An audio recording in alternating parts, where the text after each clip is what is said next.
All right, Wednesday night here on the Panther-Lair Show, youtube.com/Panther-Lair.com, starting pretty close to 8:30. We're not usually this close to being on time. Usually it's 8:31, 8:32, 8:33 even. I like to keep them waiting. You know what I mean? Build that anticipation a little bit. But we're jumping right into it here, right at 8:30 on a Wednesday night on youtube.com/Panther-Lair.com. While you're here, if you're here early, although I should wait till there's more people filtered in to say this, but like this video and subscribe to youtube.com/Panther-Lair.com.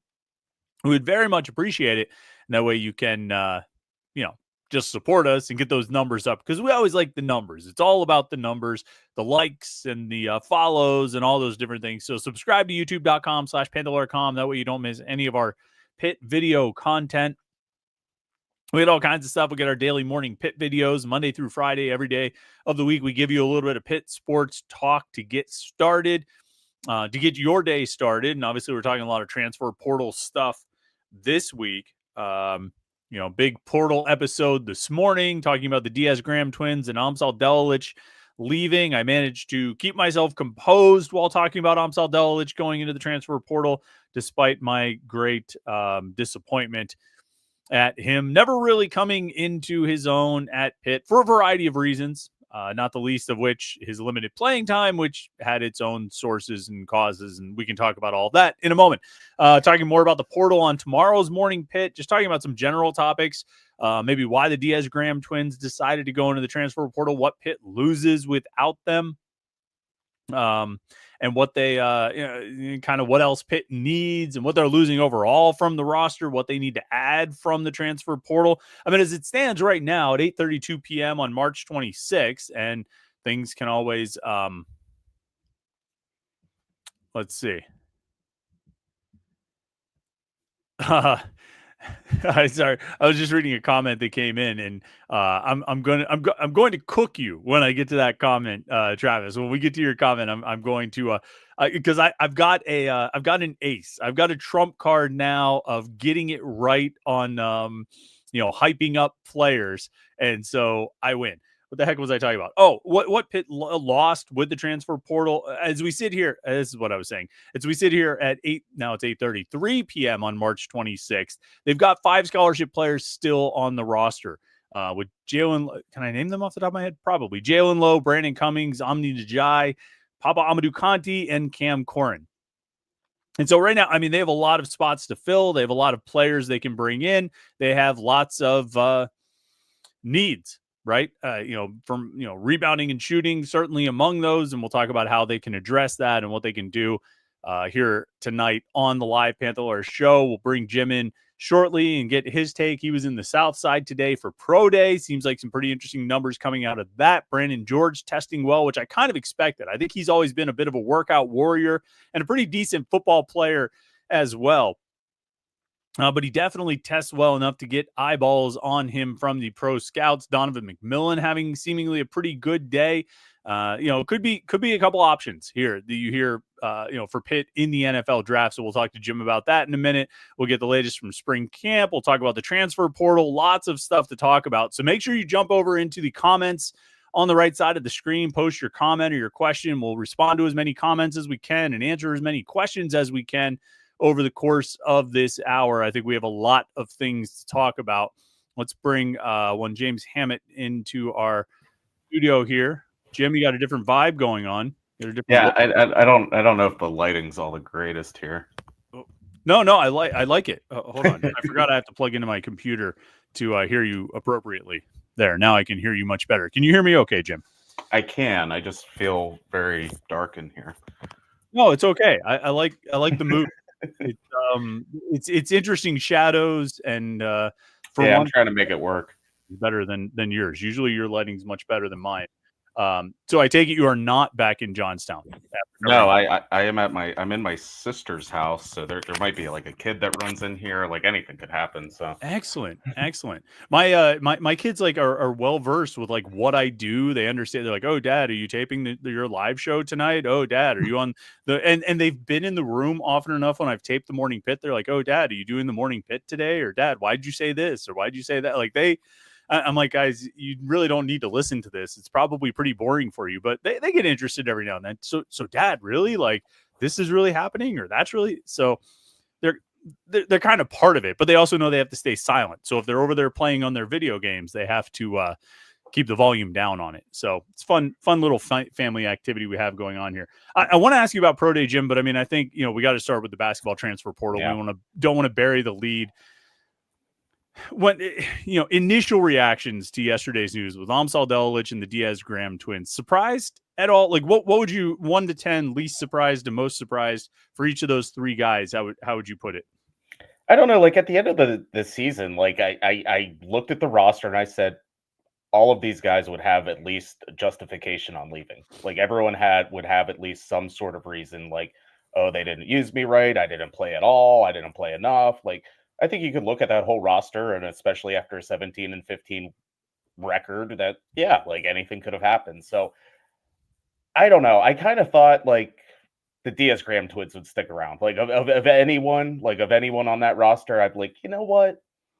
They've been through it all. They've seen the roster go up and down, and they've been through it. They seem, like I think Jeff Capel talked about all the time. It's like they have infectious energy. Like they were good to have around the program. They were good pillars of what he was trying to do. So I was a little surprised by that one, but like Amsal, not really. Marlon Barnes, I mean, I would have been surprised had he stayed. So I don't know. I mean, I heard the top there. You had to name all five guys, and I it's getting easier. I mean, it's one hand now. Like this is Pitt's basketball roster. So I don't know. I mean, anything and everything is still on the table. Like I don't think anything has been decided. Just because somebody is not in the portal as of right now doesn't mean that could change in a day or two. I mean, it's fluid. It's college basketball, and that's just kind of the landscape the sport's in right now. Yeah. And I'm with you on the Diaz-Graham twins. I kind of thought they would stick around. They've been here so long. I think they really do enjoy their time here. They appreciated their time here. But after they went into the portal and talked to different people, like, the more I thought about it, I was like, if you're Jorge, I mean, really, if you're both of these guys, right, and you're entertaining notions of playing basketball, being paid to play basketball after next season, they've only got 1 year of eligibility left. And if you're Jorge, you played 7 minutes per game this year. Like you shot almost 50% from three, but you only played 7 minutes. And if you go into next season, no matter what kind of assurances you get, if you can't count on playing more than 7 minutes, you're not giving yourself a chance. Like you will have no chance to play professionally unless you have some crazy workout or find some team in Spain or something like that. And for Guillermo, to some extent, it's the same thing. There's 1 year of eligibility left. And I think he has to look at it like, were my talents maximized this past season, and not in like a wide receiver diva kind of way. They didn't throw me the ball enough. Just, was I being used the way that I should be? And I think we've all sort of come to an agreement that the answer to that is no. And I think if you're Guillermo, you're looking at it and saying, what gives me the best chance, again, to play professionally after college? I've got 1 year left to make my case as a professional player. Am I going to come back here and be the 4 next to Cam Corn again and, put up decent percentage rebounding numbers, but be taking shots that aren't really the best shots for me and playing a position that's not really the best position for me? I think both of those guys made business decisions. And I don't know if it was necessarily a matter of, they wanted X amount of money and Pitt wouldn't pay that amount of money. I think they were thinking long-term and they're looking for that better option. So, I mean, like, John Kristofich says, why did the Twins enter the transfer portal? I think that's why. And Benjamin Glazer says, I think the Twins need to go to Fordham. I honestly think there's a realistic possibility they'll split up here. I think at first I didn't think that was likely. I thought they would go where, they'd be a package deal, but I wouldn't be surprised at all to see Jorge go to a place like Fordham or Robert Morris or mid-major or something like that, and see Guillermo go probably to a high major school and probably play a decent role. I think he's good enough to do that. But I think they each need something out of this final year of eligibility that I'm not sure they were going to get at Pitt. No, I agree with that. And like you often see, twins, they stay together, but like the Champagnes didn't. And like they both went to the NBA going to different colleges. I mean, like sometimes the package deal thing is great. And like, obviously they came to Pitt and like they were 18 years old from Spain in a new country. I get that. But like right now, like you said, it's a business decision. And like, I think Guillermo can play for a good Power 5 team next year and help out, either start or be your 6th or 7th man. I think Jorge just needs minutes. And where he's going to find minutes is probably at a lower level, but like, I think he could contribute. Like, he shot the ball really well whenever he was in there. Like, whenever I was writing that, like the Diaz Graham article, like them transferring, like he had 17 points against Florida State and like never saw the floor again. I mean, like he was 4 of 5 from three. He almost got them back into that game single handedly. And it's like, nope, never played again. So like like I get it. Like so, but like you can go up and down the roster and like every guy had that kind of reason, whether it was playing time or misused or miscast or whatever. And like I get it. And like so like I know everyone is like, oh, it's NIL this, NIL that. Like there are still basketball reasons. Like even like at all levels, all sports, there are still like sports reasons. And like I know money trumps everything, but like guys do kind of care still about like what they're doing. Yeah. RJC Man 38 is a super chatter. He says, another season under Jeff Capel and mass exodus occurring. Where is Alan Green? Need a plan. Alan Green is probably, well, now he's probably at home unless they have some sort of event or function. He was in the South Side. I saw him last week at practice, at football practice. As far as the mass exodus, it's interesting. I was going to like write something, Jim, of like, oh, just every year they lose. I mean, last year they lost two guys, right? Fetty and Will Jeffress. I think we're the only guys who went into the transfer portal after last season. And even the year before that, it might have been like Nate Santos and like Chris Payton or something. Like they actually haven't had a mass exodus probably since the Femi Odikali year, where it did seem like everybody who was vacating, was whoever's left should turn off the lights type of thing. Like unless I'm missing one, like since the NCAA tournament year, so over the past 3 off seasons, they haven't really, or the last 2 prior to this, they haven't really had a mass exodus, right? Right. And like, even if you do, like, does it matter anymore? Like, you are building a roster from year to year. You're not building programs anymore. I mean, you look at, you saw the picture floating around on Twitter of like where every guy in the Sweet 16 originated. None of them are at like their original schools. Like, Tennessee has built a top 10 team in back-to-back seasons with none of the same guys. So like, I don't care if there's a max exodus. Every school does that. Like, that's just how you play the game. You don't build a program anymore. You do what you can do each season. So like, if that means, the Twins left or Marlon Barnes is gone, I don't think that's a big deal. Like, you kind of like expect it anymore. It's like part of the game. Yeah, I mean, you're going to have.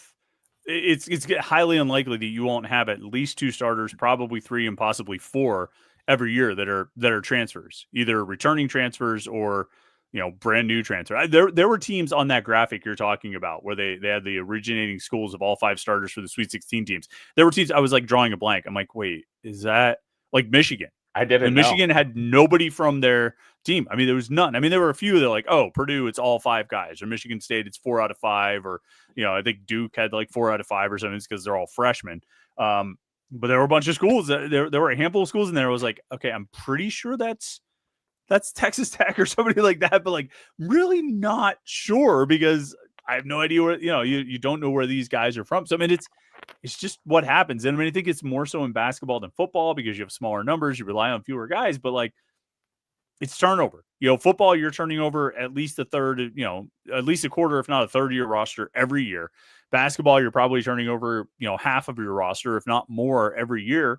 And you're going to have new player. I mean, it's just what happens until there's some sort of stabilization, like we've talked about a million times. Until there's some sort of stabilization through collective bargaining and contracts and everything like that, this is what you're going to have. Josh Newark asks, if you had to guess with the basketball transfers, do you think it was the player's decision or Jeff Capel pushing them out to go in a different direction? I don't think Capel pushed anybody out. I think if a player asks, hey, coach, realistically, where do I fit in here? I think he'd be honest and try and be sincere, but I don't think he's ever walked into a meeting. I mean, maybe in extreme circumstances, but definitely not this year. I don't think he's walked in and said, you should probably go find somewhere else to play. You know what I mean? I don't think it's that. I think it's NIL. I think it's guys feeling like they can get a bigger bag somewhere else. And it's guys like we talked about with Jorge trying to get more than 7 minutes per game. Yeah, I agree. I mean, like, I'm sure he was upfront with Marlon Barnes. Like, you didn't play much this year. You might not play much next year.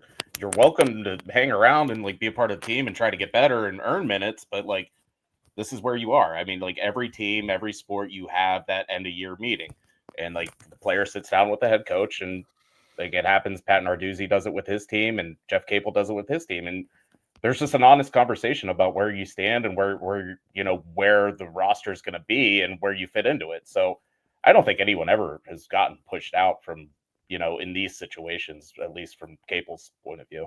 Yeah, and I think there's a difference between being honest and pushing a guy out, even if it ends up with the same result, even if it has the same effect that, you pretty much told him he's not going to get a shot or he doesn't have a great chance of playing, but you're not really pushing him out the door. I mean, I think I don't think that happens as much as people think it does. I think people imagine that some of these conversations are pretty abrupt like that, and I don't think that's often the case. Josh Newark also asks, on the football side, should we assume Cruz Brookins has locked up a starting spot on defense for the fall? I would assume that. Would you, Jim? Yeah, I mean, I kind of penciled him in like right at the end of last season. Like I just had high hopes for him. I even last year, like I thought he was going to be have a lot more impact, but then you kind of like peel it back. It's like, oh, like they had Donovan McMillan, Javon McIntyre. It's probably hard to get in the field and kind of do different things, but like he all along, like this is who I expected to be the starting safety for this team in 2025. So yeah, I think you could pencil him in right now. Yeah, I think so too. I think the whole back seven I would probably pencil in at this point with Lovelace and Biles at out or Lewis and Biles at outside linebacker, Braylon Lovelace at middle linebacker, Rashad Battle and Tamon Lynam probably as your corners, and then Brookins and McIntyre as your safeties. I think the defensive line, I'm guessing it would be Nick James and Sean Fitzsimmons at defensive tackle. The ends will be Jimmy Scott and a transfer, whether that's Joey Zielinski or Jaden Moore, or Blaine Spires, or it could be two transfers, to be quite honest. I mean, I think Jimmy Scott was probably their best defensive end last year, but I don't know if he was so good that he's untouchable for a starting job. And so, it could be any number of guys, but I would say, certainly the back seven and probably the tackles, I would think I can probably pencil in starters. Do you have any disagreement on any of those 9 spots? I mean, I guess like tackle just because like they're maybe like Brew or Neal or somebody. I mean, like there's competition there at least, but like yeah, linebacker, safety, corner, like I think that's pretty much almost a done deal at this point. Yeah, I would think so. And I think guys will rotate in. I think Shadarian Harrison will play a decent amount at corner. Kavir Baines Marquez, who came in as a transfer from UC Davis, will get some snaps at safety. Jesse Anderson will be in the rotation there. They might rotate 4 safeties. And linebacker, we'll see about the rotation. But yeah, I would definitely assume he's got I don't want to say locked up a starting spot, but I would pencil him in. I'll start hyping him up now. I'm on the Cruz Brookins hype train right now. Pitt Tough Guy says, disasters hitting Pitt. NIH funding cut, 60% of students in debt, averaging $40,000. It would be unconscionable for Pitt to use tuition, fees, or tax money to pay pro players starting in July. Yes? No? I don't know. Unconscionable feels like a bit of a dramatic word, probably a bit more dramatic than I'm going to be. I do think, I don't know. Did we talk about this before, Jim, or did I try and tackle this question last week? Like, I feel like he always asks us where the money is going to come from. Yeah. And I mean, I don't know. Like on one hand, yeah, I would say athletics should have to pay for its own thing. Athletics isn't expected to pay for the philosophy professors, and so athletics should have to pay for its own thing. But, athletics does generate revenue for the university. There's a case to be made that the university should have some hand in compensating the student athletes. I don't know. I think they're going to try and fundraise and do it as themselves as much as they can. I think they're going to make cuts to programs and administrative staff, and they're going to try and get a lot of donors to this athletic directors fund and all of that kind of stuff to try and pay for the revenue sharing on their own. But I mean, I'm pretty sure the university is going to have to step in at some point. The university stepped in for Victory Heights, right? So, and that money, I don't know if it came from tuition fees or tax money, but they didn't hold a bake sale to pay for that. So the money's got to come from somewhere, right? It's got to come from somewhere if you're going to play at this level. Yeah. I mean, we still don't know the plan. Like, I don't know. Like, I mean, I would think Alan Green and company does, and maybe there will be like some sort of reveal on, this is how our approach is going to be. I'm not like holding my breath, waiting for that press conference or to be invited to that plan, but maybe. Yeah, who knows? Yeah, yeah. Joey Dealey wants to know, do you have any players in particular that we could be pushing hard for right now in the portal? Jim, I mean, we've been keeping a running list there at Panther-Lair.com on the center court of the Pete message board of the names that Pitt has been linked to publicly. Anybody jump out to you? Is there anybody like at this point you're like, oh yeah, they got to get that guy? Admittedly, I don't think I'm that far along. I remember like at this time last year, like I remember it was like right away, it was like, oh, they're gonna get a visit from Brandon Johnson for the ECU wing. And I was like, oh, like that makes a lot of sense.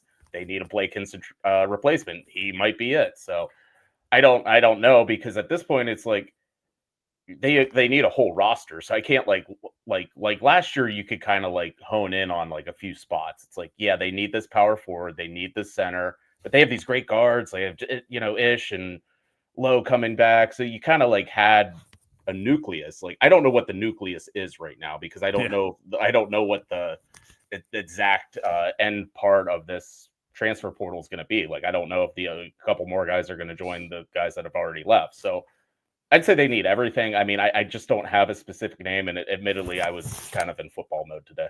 Yeah, understandably. You know, Jamichael Stillwell, former JUCO guy who went to Milwaukee, seems like he could be, a candidate. You know what I mean? It seems like there's some evolved conversations happening there. He's a big forward, pretty good rebounding player. So that would be obviously a boost that Pitt needs, because they weren't very good, on the glass. So maybe he would be a guy, but I kind of agree. I think it's too early. I think by the weekend we might have a clearer picture. Maybe they'll start getting guys in for visits and things like that. But right now there's just so many guys. What, like 1,500 48 guys in the hours? portal. Yeah, like it's insane how many players are in the transfer portal now. I mean, it's a needle in a haystack, and it's ridiculous. And agents are a big part of it now, and that's what's funny. I think we were talking in the Panther-Lair group chat, and I saw somebody say this on Twitter. You know, some of these guys go into the portal with the "do not contact" tag, and a year ago or 2 years ago, that basically meant that the kid already had his destination picked out. So like colleges don't bother contacting this guy, even though he's in the portal. Well, now "do not contact" basically means like go through my agent. So agents are like a real thing in college sports now. I mean, it's been evolving in that direction, but I mean, I feel like this year, football offseason and now basketball offseason, we're seeing more and more reports of so-and-so has entered the portal according to his agent, according to his agency. That's where the news is coming from. It feels like the NFL or one of these professional sports leagues, because it is professional sports. The Skittery says, good riddance, Diaz Grams. Now that's raises an interesting question from the Skittery's comment here, Jim. Would you say the Diaz Grams or the Diaz's Graham? Like, how would you pluralize it?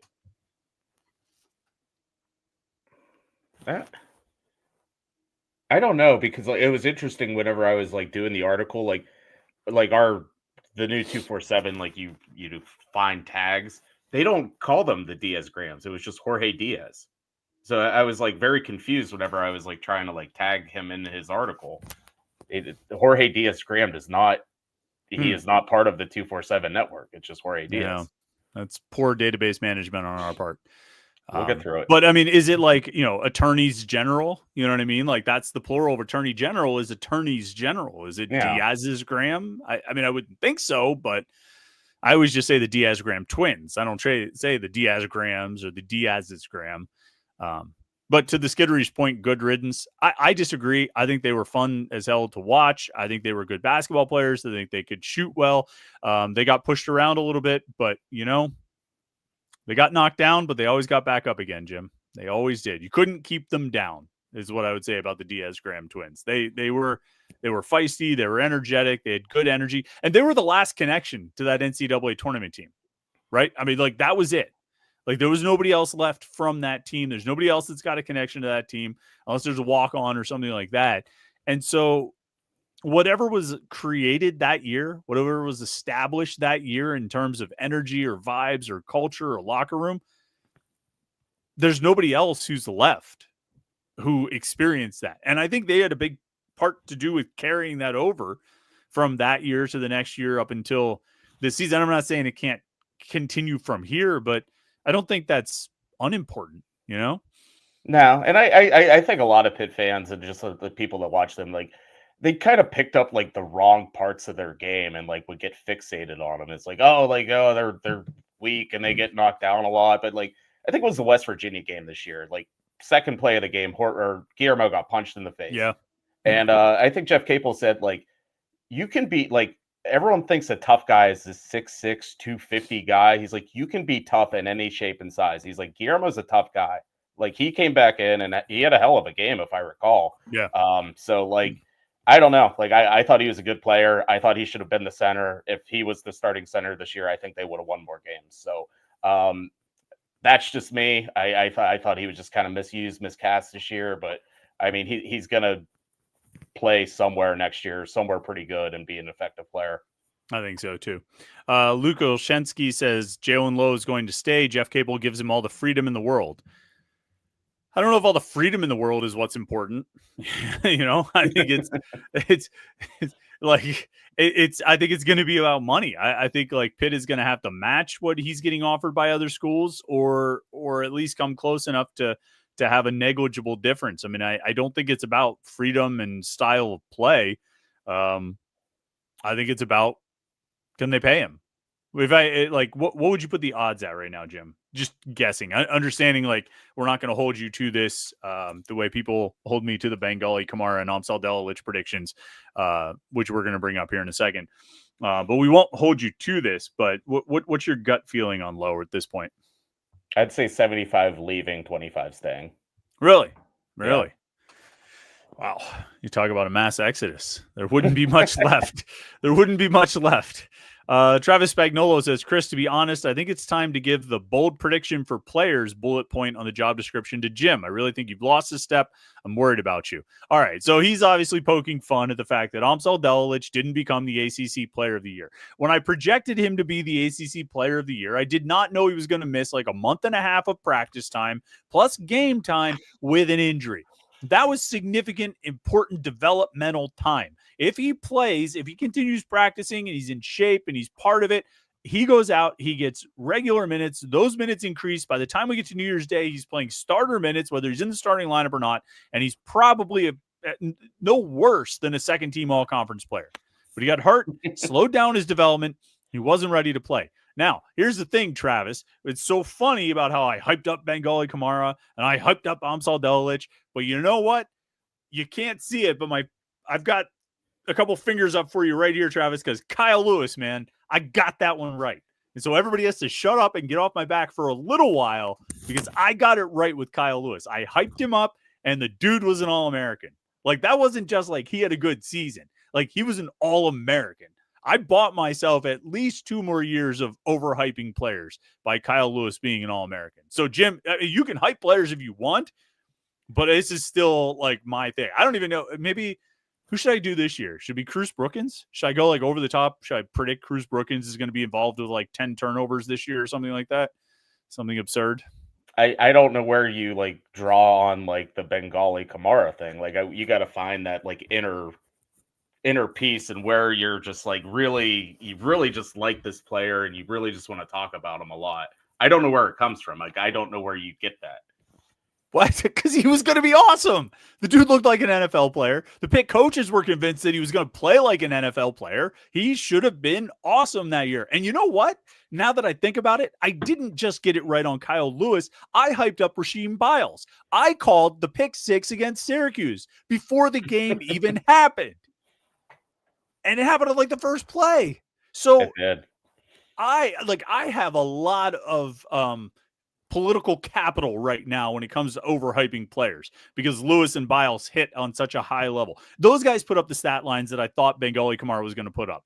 Like I was just looking again. I forgot that Kyle Lewis actually got over 100 tackles after the Toledo game. I thought he was in the 90s. So he got over 100 tackles. He had 15 and a half tackles for loss, 7 sacks, 4 interceptions. Like that was the kind of stat line Bengali Kamara was supposed to put up. He had the physical profile to put that up. And somebody called me out on it the day yesterday, I guess, when Amsal went into the portal. Somebody's like, oh, Chris, which one's harder for you, this one or Bengali Kamara?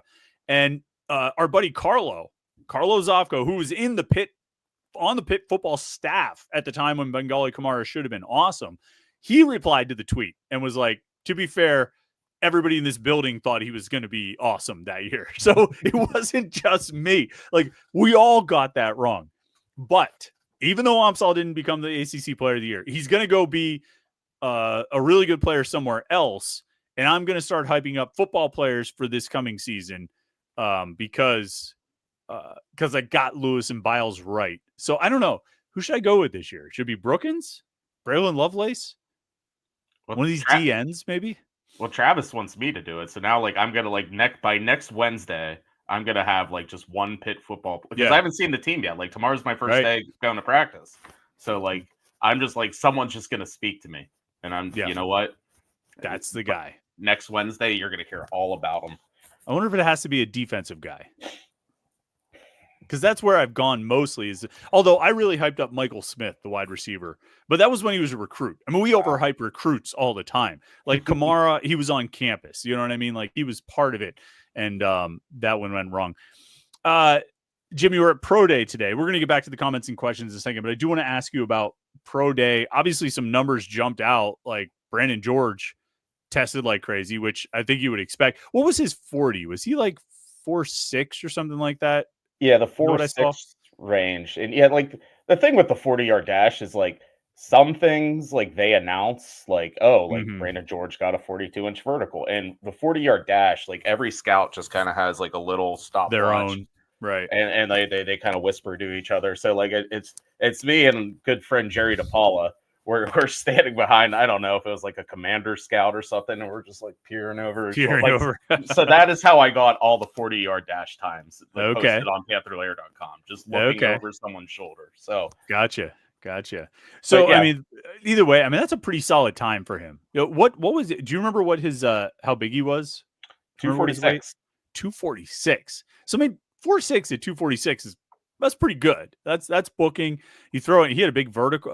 Was it 42 or something like that? Or his 42-inch vertical would have ranked first among linebackers at the combine. Same with his 28 bench press reps. So like I didn't look where the 4.66 40-yard dash time would have slated in there, but yeah, he tested off the charts. So like it's rare to like not go to the combine and get drafted, but it's not unprecedented. Like I think Jason Pinnock had like a crazy pro day a couple years ago and did the same thing and like he went 5th round. So like I don't know if Brandon George is going to get drafted, but like I feel a lot better about it right now than I did this morning. I'm like, oh, like he really did it in front of all 32 teams. Like every team was there. There was, and I think the interesting thing and one thing that might help him is there were 8 special teams coordinators there, obviously watching Ben Sauls, but like sometimes when they're watching one player, somebody else catches their eye. I think that happened at like Kenny Pickett's pro day. It's like there were so many people there, like they were interested, like, oh, like that guy looks pretty good too. So like sometimes the attraction can kind of help the guys like on the undercard, if you will. Yeah, for sure. Yeah. I remember walking out of practice one day, like last week or the week before, and Brandon George was working out in the indoor facility. And I mean, he looked like carved out of stone. I mean, the dude is just like put together. He's clearly been working really hard and nice kid, great kid. I thought he would test well. He's done even better than I expected him to. I mean, the combination of what'd you say it was 28 reps on the bench?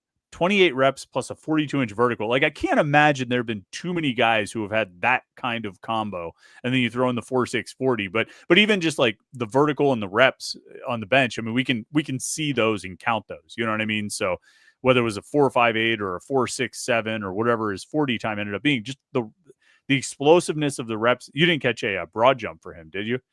I did not. I missed that one. Okay. But I'm sure he probably did great because dude's like super athletic. But and Donovan McMillan had like a 4.4 or something like that, right? That was huge for him because I think everyone knows like he's a sound tackler, strong, like wrestling background. Like that's just who he is. And he even said when we talked to him at the end, it's, you know, the knock on me was speed. Like people wanted to know if I was fast enough. And he's like, I think that's why I didn't get invited to the combine. So I think he kind of carried that chip on his shoulder. And a lot of guys do that don't make the combine. Like it bugs them. And like, I think Donovan was, you know, second team all ACC this year. Like he had really good season. And So yeah, for him to run in the 4.4s, that was a big deal for him. And I think he's another guy that, like, a non-combine guy that will have at least a chance to, get drafted, or, he'll have a good position in a camp. Yeah, I mean, I think like I think you're right. I think that was a big question: is the speed, the athleticism, and to test like that answers a lot of questions. He's obviously got the production on the field. He's a good tackler, good instincts, but he needs to have that speed. Anybody else stand out? Any other interesting observations from what you saw today? I thought Branson Taylor moved really well, Mm. just because he did not, like, he was invited to the combine, but he didn't participate, Mm-hmm. just because he was coming off the injury. So he said about a couple weeks ago was the first time he really ramped it up, and he said he felt like 100, like he said 100% a couple times in his interview. So I thought he moved around really well, and I know a theme with the offensive linemen on the current team is, they're in better shape. Like, I think he was 6'6", even 315 pounds, and he Mm, looked good. And, like, that's good. I remember Branson as a high school recruit. I think he played high school basketball. Like, he can move around a little bit. So I think he's finally kind of getting back to that. I thought another cool part of today was, everything just kind of stopped, and it's like, all right, Ben Sauls, you're on the field, and, like, the entire building had to watch Ben Sauls kick, and it was like you could hear a pin drop. It was the same thing whenever Kenny Pickett threw a couple years ago. Like, it's dead silent. So Uh, he missed his first kick. It was like kind of like a chip shot. It was like a 46 yarder. Then he proceeded to nail 10 in a row. And at the end, he tried to do like some crazy, like 66 or 68. Like, it didn't go, but like he drilled a 58 yarder. I think I posted that on Twitter. So yeah, he did well. I mean, I don't know, you know, I haven't looked like how many kickers have been drafted lately, but like, he has a chance because he's kicked in an NFL stadium for 4 years. So like that should help him. yeah, yeah. And even if he doesn't get drafted, he should end up somewhere. I mean, Oh you yeah. kick like that, you should end up somewhere. All right. Well, thank you for the report from the South Side on the pro day, Jim. We've got RJ Seaman as a super chatter asking the similar question twice. What have you heard about Jeff Capel and likely assistant coaches getting fired? Follows up and says, Pitt basketball assistants, who is being fired? I heard Jeff pushing back. What have you heard? I haven't heard anything. If you're implying or indicating that Alan Green is forcing some staff changes, I haven't heard anything like that. I think I've said often enough about what my thought is on that. I'm not a fan of athletic directors forcing staff changes. I think you let the head coach run the program as he sees fit, and then he's accountable for the success or failures therein. I don't think you ever want to walk in and say, I know better than you about what kind of staff coaches you should have on your staff.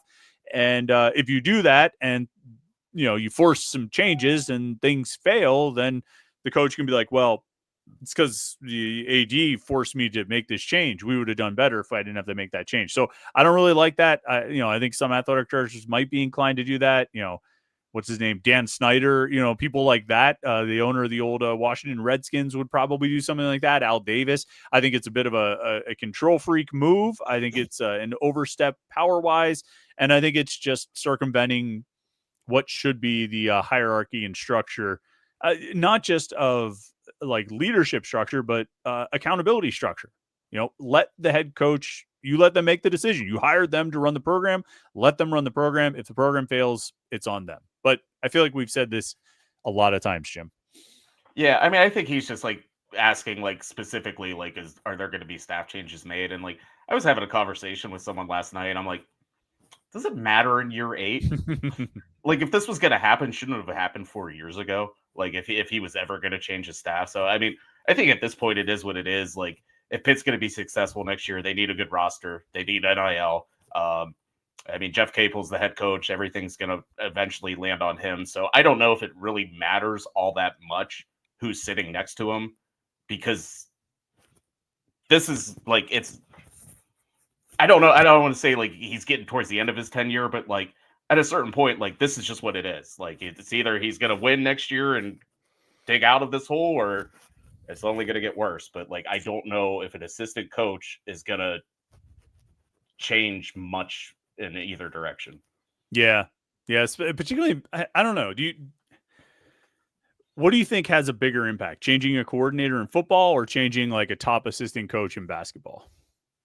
I would say football, because like they're directly involved in the game planning. Like, I still think at the end of the day, like, you're going to go with the head coach's philosophy. I mean, like it's Jeff Capel's call. Like this is how he wants to play. I know, like the assistant coaches, they rotate like who they're scouting, but at the end of the day, like how they're going to attack it, it comes down to Jeff Capel. So, I mean, in the past, like whenever you would change an assistant basketball coach, and this was like towards the end of the Jamie Dixon era, it was like, oh, well, he's tied to a couple recruits, or Right. he's good to this area, like he's a good New York City guy.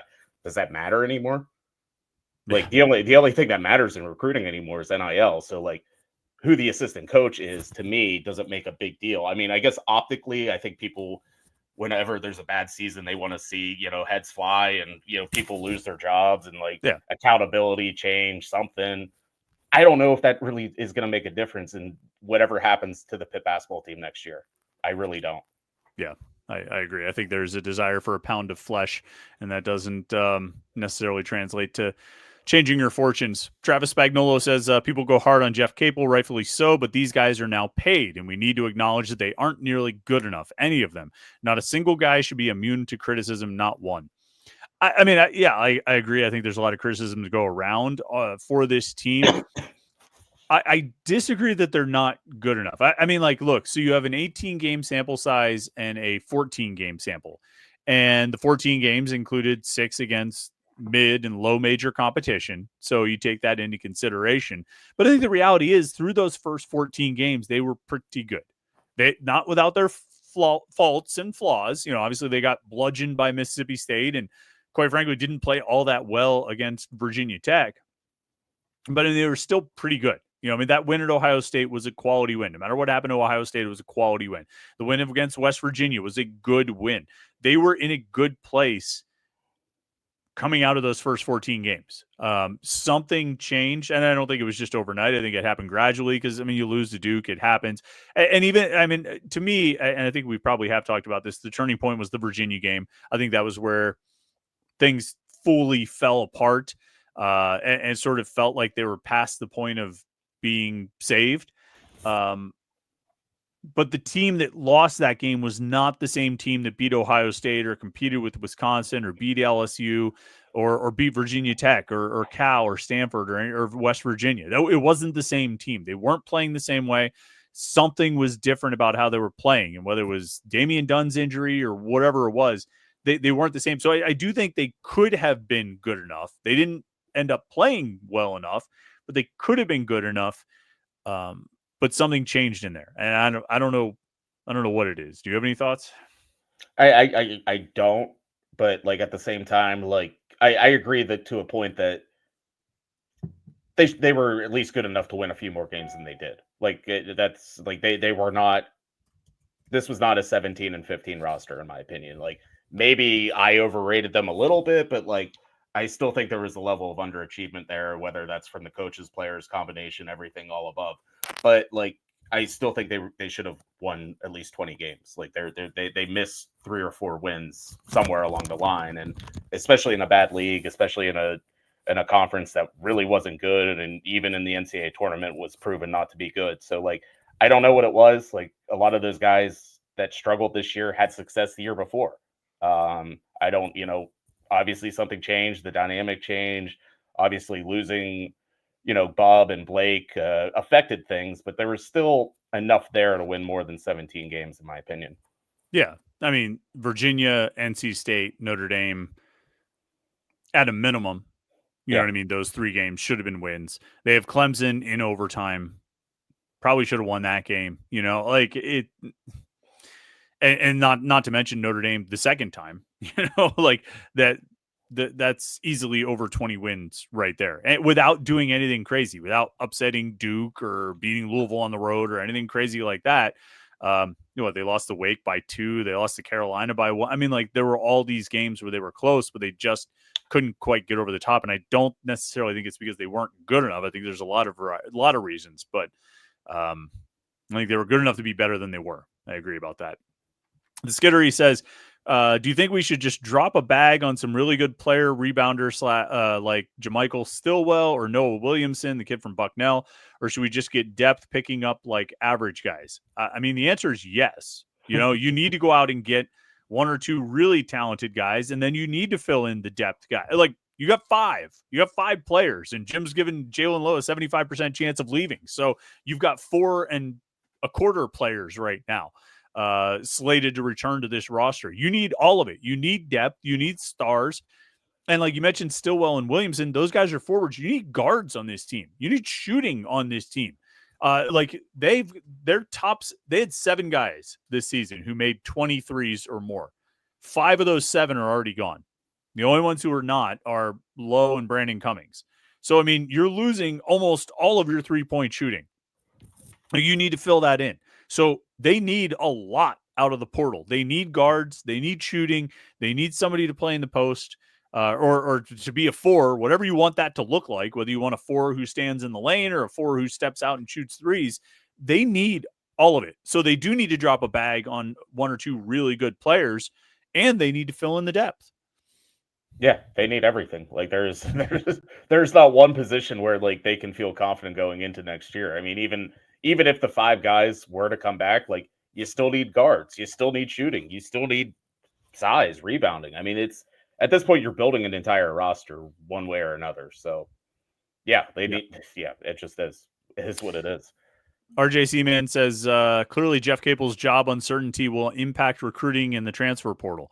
I actually don't think it impacts the transfer portal at all because nobody's expecting to go anywhere for more than a year anyway. So, like, we don't know. Jeff Capel might get fired next year. Who cares? I'm going to be at a different school next year anyway. And even if he does get fired, even if I intend to go to Pitt for 2 years and the coach gets fired, well, I'll transfer and go to another school. I actually think, like, job uncertainty maybe plays with recruits a little bit. Maybe you can use it to recruit against the school. Oh, that guy's going to get fired or something like that. But now with transfers, as long as you're going to be there tomorrow, we're good.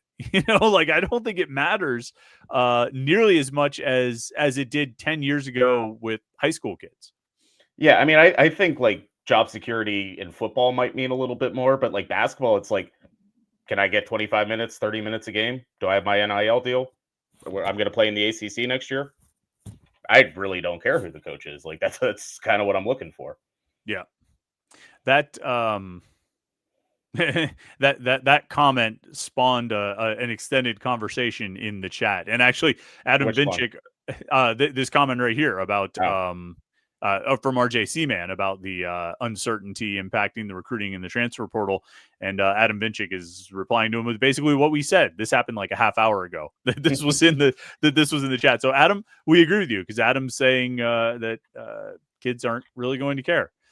Let's see. Scrolling through here. Garrett Sherwin says, do you have any feel for any of the 5 remaining players and what they might do? So we said it's Jalen Lowe, Brandon Cummings, Cam Corrin, Amni Dejai, and Papa Amadou Conti. I think we would probably, Jim, you'd probably agree we feel the most confident about Brandon Cummings coming back, right? I would say, yeah. I would say he's the one right now I think he could pencil in. Yeah, as close to 100% as possible. Who would you say is next most likely? Like Conti and Najai? I don't know. I mean, like I said, like at the top, I'm like all these guys have had some reason to leave, and we'll see. I mean, maybe they'll have a bigger role next year, but like it's not like they were playing at all this year. So I don't know. I mean, like right now, I think you could look at the roster and say, okay, they have Brandon Cummings and Amari Witherspoon. I know those 2 guys will be on the team next year. I don't know who the other 13 guys will be. Yeah. Me neither. Let's see. We were talking about hyping players. Will Z thinks we should hype Jake Overman. He's going to have to workshop this a little bit. We took to calling Gavin Bartholomew El Barto, and he's saying El Overman which that you could call him El Jaco, but which Jake O, actually, that fits really well. El Jaco. All right, I'm taking that. El Overman, no way. That's not going to work. What do you think? Like, I actually was, I wrote a little bit about Jake Overman in a practice report on Tuesday. I feel like he was much more useful as a pass catcher last season than I expected him to be. I thought he was going to come in and just block. He ended up having more targets and more catches last year than he had in all of his career at Oregon State. I think he was more useful. I don't know what his role will be like this year, but I think he's going to step into like the main tight end one role and maybe be part of the passing game, like a legitimate, at least equaling the production and targets they got out of Gavin Bartholomew. Yeah, I mean, if like the max for a tight end is like 30 catches, 350 yards, like I think he can do that over a 12-game season. Like I mean, like if that's the bar we're going with, but maybe I'm gonna hype up Malachi Thomas Ah, I like it.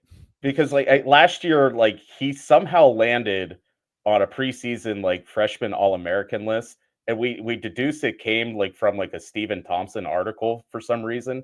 So anytime like Steven and I see Malachi Thomas, we just refer to him as preseason All-American Malachi Thomas. Was he preseason? He might have been like, he wasn't like a freshman All-American like postseason, was he? No, it was like like going into the year for some Was it? reason. Like Okay. they must have found like a Post Gazette article like of like Steven just like, oh, he looks good at practice, and he was like on the preseason All-American team for some reason. That's awesome. Okay. Hype up Malachi Thomas. I mean, He might be my guy. sure. Go for it. Swim Boyd says Chris should have been on the Dr. Pepper hype train commercial. I tend, when I think about the hype train, Swim Boyd, I tend to think more of like the Coors Light, like Silver Bullet Love Train commercial. That's sort of what pictures in my mind of like when I'm pushing the hype train. So that's, I understand I know the Dr. Pepper has good hype train commercials, but yeah, I'm sort of picturing Coors Light a little bit more. G Money says Francis Brew will be great. I think their defensive tackles could be pretty good this year, Jim. I do. Like, I think, I mean, we talked about this last year, how they had like a ton of former four-star guys. There were more four-star prospects at defensive tackle than any other position. Now, a couple of those guys are gone. Nakai Johnson's gone. Elliott Donald's gone, but Isaiah Neal's still there. Jasir Whittington's still there. Nick James is still there. Francis Brew is still there. Not to mention Sean Fitzsimmons. I think that's a pretty good group. I think that's a pretty talented group, and particularly if the defensive ends can make an impact, I think the tackles could be pretty good. No, I agree, and I feel like last year it was like one of those. It's like I think they'll figure it out eventually, and I don't know if they did entirely, but like there was like steps along the way to at least make me say the same exact thing this year. I'm like, oh yeah, they'll figure it out eventually. But no, like there's talent in that room. Like I'm a big Brew guy. Like I think he's the strongest guy on the team. He benches like 700 pounds. He's a freak. He was on the freak list. Yep. I think he could be really good, and like that's why I think there's just gonna be competition there. Like I think they have 5 or 6 guys they can go to and get quality reps from. Yeah, I think when you look at that defensive tackle room, man, something is brewing. Thank you. All right, yeah, I'll let you have it.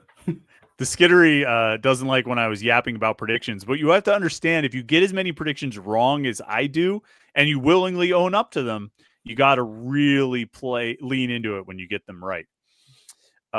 Let's see. Pitt BWView is saying, I was definitely hoping the Steelers could get Pitt's kicker. Yeah. Okay. Well, don't the Steelers have a kicker? Like a really good one? Yeah, Boswell. Okay. Well, yeah, that'd be cool if they get Sauls too. Eventually Ben Sauls, yeah. Yeah. Let's see. Joey Dealey says, in your opinion, what freshman that could get playing time early? I don't know why I'm feeling like it's going to be Jakarian Turner or maybe Josh Courier, but I could be wrong. I think Turner has a shot as a running back because they're really thin there. And it's not really, unless they go get a transfer out of the spring portal window, they're not really going to get any more veteran depth than what they have with Desmond Reed and Juelz Goff. Derek Davis, I don't know when he's going to be back. I mean, you suffer an injury like he did in the final regular season game, you're going to be out for a while. So I think Turner's going to have a chance as a freshman running back. Gurrier, I'm guessing no, just because, we just talked about all the safeties. You know what I mean? Like you look at Javon McIntyre, Cruz Brookins, Jesse Anderson, Kavir Baines-Marquez, even like Alan Bryant, I think they're really high on. That's like 5 safeties, going 2.5 deep. I just don't know if a freshman is really going to get on the field there. Is there any freshman that stands out to you, Jim, as having the best chance of playing? That's what I'm trying to think. I mean, like I think some of the receivers would have a chance just because like I think there's a lot of snaps to be had there. so I could see one of them going in. But like, I like no offensive linemen, Yeah. probably no defensive backs. I mean, they've been comfortable playing freshman linebackers, but they're at the point where like they're good. Like they have like six, like a solid two deep. So like I don't know if one of those guys is going to break through.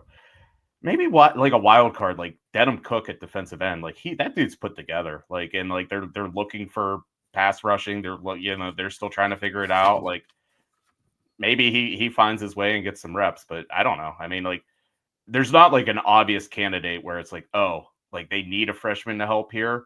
But like I think wide receiver, Jakirian Turner, maybe Denham Cook. Yeah. I could see that. I think you'll be impressed when you're at camp, when you're at practice tomorrow. Juju Anderson's pretty well put together too. He's not as thick as Denham Cook, but he actually is bigger than I expected him to be. He looks pretty impressive as well. I don't know about like I was thinking about receivers, and Bryce Yates and Tony Kinsler both look pretty good. Is there another one who's in camp right now? I Not don't in think camp. so. Or Cameron Sapp. Is he Cam there? Sapp is here. Yeah. He's here. So those guys look good. Sapp is getting some work as a punt returner, so he might be a possibility. But they did bring in 3 transfer, wide receivers, and so Yeah. you bring back Raphael Williams, you bring back Sensor Lee, you bring back Kenny Johnson and Tyreek Robinson, and who's the other one? Zion Fowler. Zion Fowler, 23 and 24. I know I can never remember which one's which and what their names are. So you have how many guys that I just listed there? 5 guys that are returning, not to mention Cam Montero, who's a redshirt freshman. And then you bring in 3 transfers. Yeah. I think Yates, Kinsler, and Sapp could be good, but I don't know if there's necessarily room for them to get on the field. Whereas Turner, you got Reed and Goff ahead of you. They're probably going to need 3 running backs to play. And so unless they go get a transfer out in the spring portal window, I think Turner's probably going to find himself on the field and probably not redshirt. But Pitt beat WVU says, I hate to say it, but I think Pitt really should go get Andy Toole before somebody else does. Think about Andy Toole, Jim. I feel like he's had chances. I feel like he kind of needs to go like somewhere in between the ACC and whatever league they're in right now, like whether that's like the A10, like something like that. But like, I don't know. I feel like he's had opportunities and he just kind of seems comfortable with what he's doing. Like, I don't know if like his family's just really happy in Moon, but like I feel like his name's been rumored a lot. And if and when, Pitt, the time comes and Pitt needs a head coach, like I doubt Andy Toole's going to really be like a factor in that discussion. Yeah. Well, he works in Moon. He lives in Mount Lebanon, Jim. Get it right. He's a Lebo guy. So I'm in Mount Lebanon. Oh, there you go. We could have done this. Live. We should just like pull everyone and like, surprise, I'm on this side. Are you over there? Where are you? Are you next door? Geez. So anyway, maybe you're next door to Andy Toole.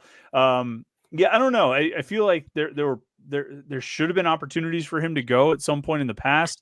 He's losing all of his guys, and this is going to be a factor for him every year, where he's going to just lose his starters every year and have to deal with that and rebuild. We talk about rebuilding every year. That's going to be out there for him, and he's going to have to deal with that. But I think he's good. I think he's really good. But I think you're probably right. Like his next move should probably be like A10, something like that, and kind of work his way from there. A couple more here. Will Z says Donovan McMillan will always be the player who got juked out of his shoes by Cade Klubnik to lose the game against Clemson, kind of like Bub Means dropping the ball against Tennessee that got intercepted. Level of legendary bad play. Yeah, like, okay, but they also had 3 false starts from the goal line. And like McMillan missed a tackle. Cade Klubnik made a good play. He had 3 false starts from the goal line. Like that was the legendary level bad plays in that game. More than I actually had forgotten about Donovan McMillan. I think about that game a lot. I think about those false starts a lot. I'd forgotten about Donovan. I'd actually forgotten about the 50-yard run. It was 50-yard run, right, by Cade Klubnik at the end of the game. So I had actually forgotten about that one. So I don't think I can, to me, he's the guy who had, how many tackles did he have at West Virginia? Like 18 tackles or something, like 20 tackles. I mean, I think he was good, better than he was bad, but that was a tough play. Dave Yark says Jeff Capel only has to pay his top 7 or 8 players decent money because that's his rotation. So get the best rebounders, defenders in the portal, sign a bunch of shooters, and hope you get lucky. I think Dave's got a good point there. I mean, you really need, like, what did you say, 4 impact players? Like 4, like, starter level rotational guys. I know we're talking about how they have 5 back. Even if you assume they keep all 5 of those guys, you need 4 to add to that group. Yeah, What do you like, think? I mean, you need to, like, offset the starters you lost. Like, you need to, like, Leggett, Austin, like the main guys you're losing, you need to offset that in some way. So, I mean, that's I don't know if he's, like, implying, like, oh, like, Capel doesn't play a lot of guys, which, he doesn't, which is fine. But, like, Right. yeah, you need to. And I was also having this conversation last night with someone. It's like they usually do, like, hit okay in the portal. Like, they've had a couple of misses, but for the most part, like, they've nailed a lot of, like, transfer portals. So, like, even if they're about to bring in 5 or 6 guys, like, I bet they, like, hit on a couple of them pretty well, like, to the point where, like, they're, like, all conference, like, caliber players. I don't know if they'll be all conference players, but, like, Right. like, the Zach Austin, Ish Leggett class was good. Mo Gee, Jamarius Burton, like, all, like, they've hit on a lot. Like, there's only been a few where they haven't at all. It was really this year. Like, Pretty this year is much. the first sort of meh, transfer class, even though it looked like they were getting what they needed, an offensive scoring post presence and a tough physical guard to kind of play with Lowe and Leggett. I mean, it looked like they got what they needed, but for a variety of reasons, it just kind of ended up being not so hot. But other than that, yeah, I mean, Cummings, Elliott, and Hinson, was great. You know what I mean? Like, that's a tremendous haul. Like you said, Leggett and Austin. I mean, that's a great haul. They've done well in the portal up until this year. All right, I think it's after 9:30, so we will call it a night. Everybody, make sure you like this video and subscribe to youtube.com/Panther-Lair.com. Thanks for all the comments and questions. For everybody who tuned in tonight, it was a lot of fun as always. We had plenty to talk about. We'll talk more about the transfer portal on tomorrow's morning pit, so make sure you stay tuned for that. Jim will be down in the south side covering practice tomorrow, so get his coverage at Panther-Lair.com and on youtube.com/Panther-Lair.com. So thanks for tuning in tonight. Make sure you like and subscribe. Jim, thanks for your time. Everybody have a good evening, and we will catch up with you tomorrow for the morning pit right here on youtube.com/Panther-Lair.com.